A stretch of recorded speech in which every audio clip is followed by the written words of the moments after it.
अजय देवगन साल की शुरुआत से ही सुर्खियां बटोर रहे हैं।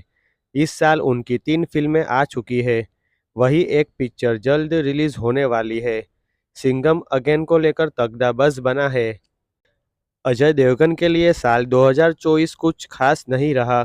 जो 3 फिल्में रिलीज हुई है उसमें से एक ही फिल्म को अच्छा रिस्पॉन्स मिला है। वही 2 फिल्में बुरी तरह पिट गई। अब अपकमिंग फिल्मों पर काम कर रहे हैं।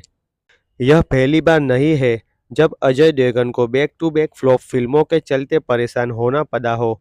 1983 में इतनी फ्लॉप फिल्में दी कि करियर डूबने की कगार में पहुंच गया था।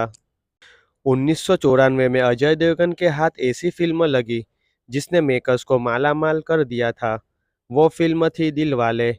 इस फिल्म में अजय देवगन के साथ रवीना टंडन ने काम किया था। यह फिल्म 2 करोड़ के आसपास बनकर तैयार हुई थी। बॉक्स ऑफिस के आंकड़ों के मुताबिक इस फिल्म ने 12 करोड़ के आसपास कमा लिए थे। फिल्म ने कई बड़े रिकॉर्ड्स तोड़ दिए थे। इस फिल्म के बाद अजय देवगन ने करियर में पीछे मुड़कर कभी नहीं देखा। इस वक्त वो कई बड़ी फिल्मों में काम कर रहे हैं जिसका फैंस को बेसब्री से इंतज़ार है। डेली लेटेस्ट एंटरटेनमेंट न्यूज़ के लिए हमारी चैनल को सब्सक्राइब करें और बेल आइकन को ज़रूर दबाएं।